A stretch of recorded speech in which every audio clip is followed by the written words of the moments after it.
Hi guys, it's Euan McTear here for La Liga Lowdown Stadium Sitdown outside the Estadio Bernabéu on a drizzly Friday afternoon. I'm thrilled to be joined by Sam Leveridge. How are you, Sam? I'm good, thanks, Euan. How are you? Yeah, very good. Excited about the Clásico and just about Real Madrid excited. in general. There's so many talking points, so let's get started. So we have to start with the big talking point around Real Madrid just now, and that's Julen Lopetegui. He's had a few months in the job. It's not gone very well. Scoreless run of 481 minutes. You can almost listen to the entire Beatles discography in that time. They eventually won again against Victoria Plzen in midweek. You were at the game in midweek. You were also there when they lost 2-1 against Levante to make it 5 games without a win. Does he have to go? What do you make of his team? Are there encouraging signs, or is this just a lost cause? Well, there's not a lot of encouraging signs. I think Tuesday wasn't it? They desperately needed the win. Yeah. And anything other than a win, it was hard to see him even reaching the Clásico on Sunday. Yeah. But they got that win, which bought him some time. I don't think it was the best performance. Yeah. I don't think the fans were particularly pleased. There were whistles and boos at the final whistle, and you could tell that everybody's kind of waiting for him to go now, and it's more when rather than if. Yeah. But then that poses a question: if they win the Clásico, what's the situation then? Are they going to stick with him, or are they going to say it doesn't matter because he was so bad before that anyway? So it's a bit of a gamble for Florentino Perez. You say when instead of if, and I am inclined to agree with you. So when would it be? So if I think we both agreed if they don't win the Clásico, he's probably gone on Monday morning, and he's going to be sitting around here looking for a new job. If not Sunday night. If not Sunday night, you're right. If they do win the Clásico, can he turn it around? Is there a scenario where Lopetegui is still in charge at the end of the season? It's hard to imagine it for me. Yeah. I think the way that so many key players are underperforming, and there's Ramos, there's Modric, there's Varane, and then you look at just across the team, Benzema, who's a bit better in midweek, so that's one positive that Lopetegui can take, but even then he wasn't amazing. He's still struggling to find that consistency, and Cristiano left in the summer, obviously, but nobody's stepping up into that gap. Marco Asensio has been really disappointing. Gareth Bale, he's had his usual injuries and he's been struggling to get going. It's really hard to see how Lopetegui can turn things around, in midweek especially, as well as against Levante. You saw some of the players just barely listening to him, and he'd be on the touchline screaming and shouting and waving his arms around in the air, and the players just carrying on as normal. And there's one point in particular he was screaming at Marco Asensio and he just completely ignored him. So you imagine it's hard for him to get that command back. At this point in the managerial crisis, we love the phrase lost the dressing room. Do you think that's the case? Has he lost the dressing room? All the players have been saying the right things in public, they've been backing him. Is that a good thing? Is it maybe that they want him to stay because he's quite lenient and relaxed? I noticed the game against Levante was only the first home game this season where he's called the whole squad together and they spent the night together at Valdebebas in the residency. Most games he's been flexible, allowed them to spend the evening with their families before coming to the game, things like that. Sergio Ramos was allowed to join one day late for pre-season. Do they want him to stay because they think they can win with him, or do they want him to stay because he's quite a lax, lenient boss? I'm not convinced they want him to stay. I mean, they're going to say the right things in public, because if they come out and criticise the coach, then it's all over, and it's probably over for the player as well. But then equally, you see the videos of them in training with Sergio Ramos lashing balls around at youth players and things like that, and you have to wonder how happy a dressing room it is, whether Lopetegui is there or not. It's hard to see how Lopetegui has the control of the players, even though in the summer he was seen as the player's choice when he came in. It hasn't really worked out, and he just doesn't seem to have the respect of the players anymore. Yeah, and there's so many parallels we can draw with this situation and the one with Rafa Benitez when he came in, didn't really win over the dressing room, was sacked after a Clásico. Zidane came in and did really well. If Lopetegui was to go, do they bring in Solari? Could he do a Zidane sort of job, or do they have to go for someone like Mourinho or Conte who's just going to come in and tell Sergio Ramos to stop kicking balls at 21-year-olds? Yeah, well, you have to wonder who would want to come in, really, because after Zidane, they know the mess that the club is in terms of the playing options, and that so many big players are out of form. They don't have the prolific striker that they need. And then you think, would they want to trust somebody like Solari, who doesn't have that experience, who might not have the command of the dressing room like Zidane has? But then equally, would an Antonio Conte, who's better defensively than going forwards, would he be able to turn things around? So it really is a hard decision for Florentino Perez. I don't think there's an obvious candidate. I mean, there's a lot of talk about Jose Mourinho. At the end of the season, it might be a different question if Mauricio Pochettino or somebody like that is available. Will it just be a Solari until the end of the season? No, that's fair. I think we can all agree that whatever happens on Sunday, Florentino Perez will probably act in the heat of the moment based on the result, and that could shape the medium-term future of Real Madrid. A heavy loss, sacks Lopetegui, calls up the first one to answer Monday morning, and who knows who we get. We'll see, and we'll obviously be covering it all on La Liga Lowdown.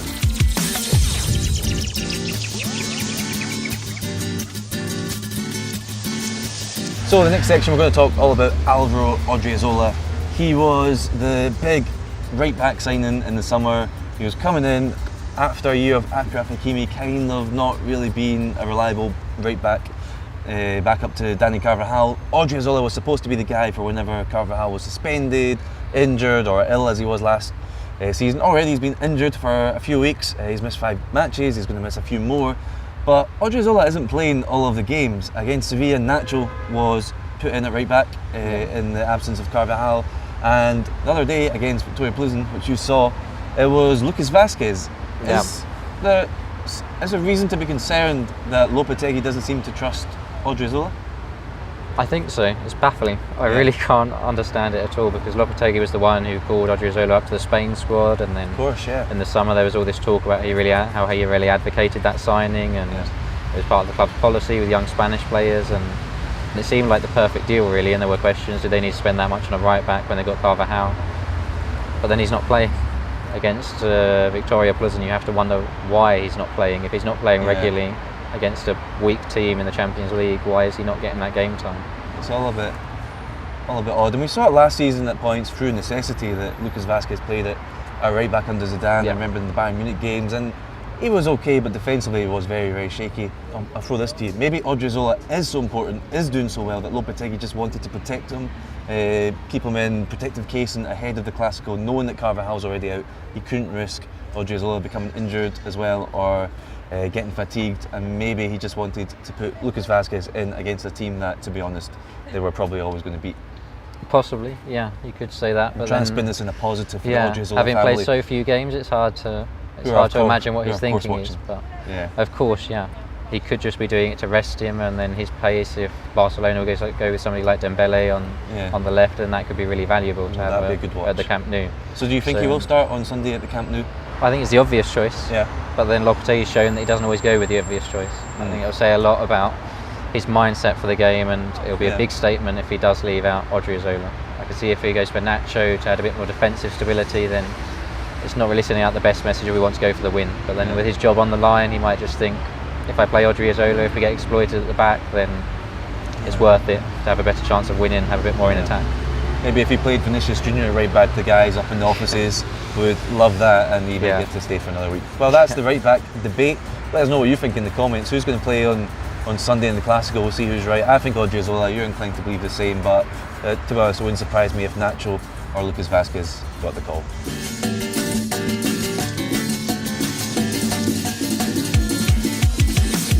Okay, next up we're going to talk about the man that is supposed to be the leader for Real Madrid this season after Cristiano Ronaldo's departure, and that's Gareth Bale. He played his 200th match for Real Madrid since joining in 2013. He played that against Victoria Plzen in midweek, and he's had a successful career. I mean, 4 Champions Leagues in 5 years is not bad at all. He's actually played a starring role in a lot of the finals, you know, in 2014, this year of course, that Copa del Rey final where Marc Bartra is still just running behind us trying to catch up with him.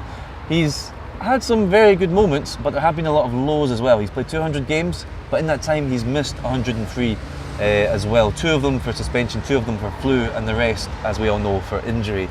So what legacy has Gareth Bale built for himself so far during his time at Real Madrid? I think it's quite a strange one to reflect on now while he's still here. I think while he's still here, we're going to be reflecting on him as he never really delivered what people expected. He had a lot of injuries. He's never been the star man. I think when he does come to leave the club, it'll be a lot of reflecting on all of those finals, as you say, where he was so influential, where he pretty much won finals on his own. And then I think we'll look back on it as a lot more successful than we would now while he's still here. But then you think about it, looking up at his stats earlier, and he played 203 games for Tottenham. He scored less goals, had less assists. You think at Tottenham he's thought of as the greatest player in their history almost, and at Real Madrid he's seen as this disappointing signing who wasn't really that great. So I think if he can stay fit, if he can reach his best form this season and step up into that Cristiano Ronaldo role, then it will have a massive impact. But so far this season, he hasn't really found the consistency, the fitness to manage that. He's had an interesting relationship with the Bernabéu crowd over the year. There have been many times when he's been whistled. There have been many times when he's been celebrated as well. And at the start of the season, you got the sense that they were really behind him. I think a lot of fans were quite bitter about the way Ronaldo left and really wanted to pretend maybe or convince themselves that Bale was just as good. And he started so well. He was averaging a goal a game for the first month or so of the season. What have you made of the reaction to Bale when you've been at the Bernabéu this season? Yeah, on Tuesday I was really surprised. On Tuesday I thought he played really badly. What was the reaction on Tuesday? And he got a standing ovation when he got subbed off. Loads of fans around me were all stood on their feet applauding him, and I was thinking, for me, Bale's one of the worst players on the pitch tonight. Yeah. So even last season, after the Champions League final, when he was talking about maybe he'd leave, fans were kind of considerate and they understood his situation a bit more, whereas Cristiano, it was just, he's out for the money, he doesn't care, he's not interested. But equally, another long-term injury and that could all change back to the frustration and the whistling. And so we know that the Bernabéu crowds are very temperamental, and at the moment he's in the good books, but he needs to find some form and really take advantage of that. Yeah, and specifically looking ahead to the Clásico, because that's the prism through which we see everything this week. He's had a lot of success at Camp Nou. As he does in finals, he steps up in Clásicos as well. What do you expect to see from him on Sunday? What do you need to see from him on Sunday, and what do you think can he deliver? I mean, he often does. He's got the quality, and in the last few weeks it's been a bit like he's been playing at half the pace that he can play. And you wonder, is he a bit concerned about injuries? Is he trying to hold off a bit and then save himself for these big games like the Clásico? Because he knows that if he makes a point in the Clásico, he can get by a few months not doing that much because he scored that goal, that famous goal. So when you think about it, of all the players on the pitch, with no Messi, no Ronaldo, he's probably the one player he would look to as having that star quality, that player who can really make the difference of anyone on the field. So I think it's a big opportunity for him, and it could have a lot to do with how he does for the rest of the season and his future as well. Yeah, no, that's right. Biggest game in world football, and he's probably the biggest star of that fixture with the absences and the departures. We'll see how he does. I liked, there was an opinion piece we had on Marca this week, and it said, if I were Lopetegui, I would wrap Gareth Bale up in protective casing until Sunday. You want to keep him fresh and healthy for that one. We'll see how he does.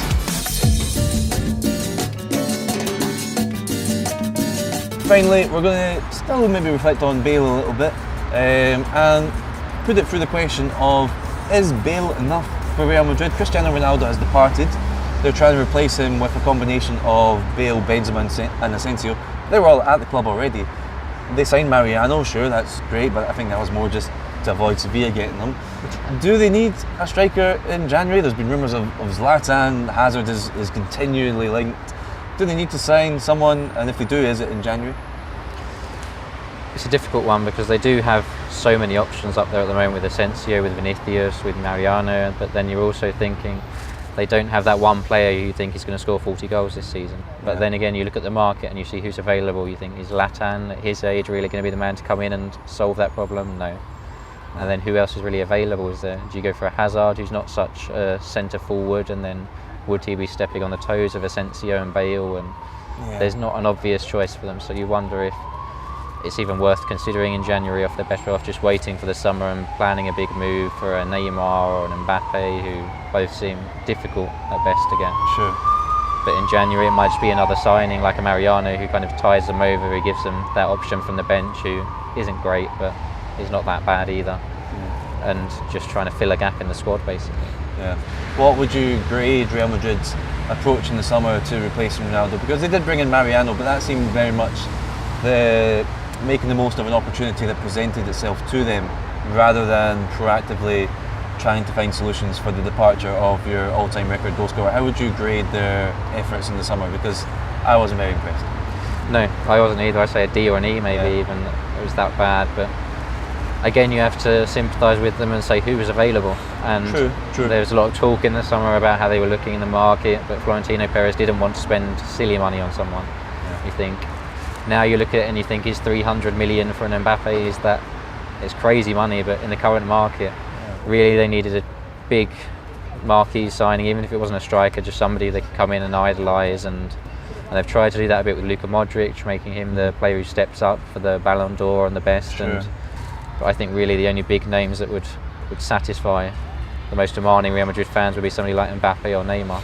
who are probably the hardest club to convince to sell you their players. Yeah, it's not so much a question of money as it's a question of convincing Paris Saint-Germain, who now view themselves as a rival to Real Madrid, to part ways with one of their star players. And of course, we also have the aspect of Real Madrid redeveloping the stadium. Maybe they don't actually have the amounts of money that they used to have, or the power, the spending power in the transfer market, because they're going to be building a retractable roof. Really, I'd prefer if they put a roof over this spot here at Stadium Sitdown, so we wouldn't get quite as damp when it starts to spit as it just has here. But that's everything for this week for Stadium Sitdown. So remember, subscribe to the channel if you haven't already. Follow Sam on Twitter. Where are you on Twitter, Sam? At Sam Leveridge, SamLeveridge. And I'm Euan McTear on Twitter. You know, La Liga Lowdown, type that in, you'll find us on Twitter as well. Make sure you're subscribing and comment below as well on all the things that we've talked about, from Bale to the attempts to replace Ronaldo, to Odriozola's lack of minutes, just 272 minutes after all that money in the summer. And of course Lopetegui, will he stay, will he go, will he even be there by the time you view this video? Let us know and comment below.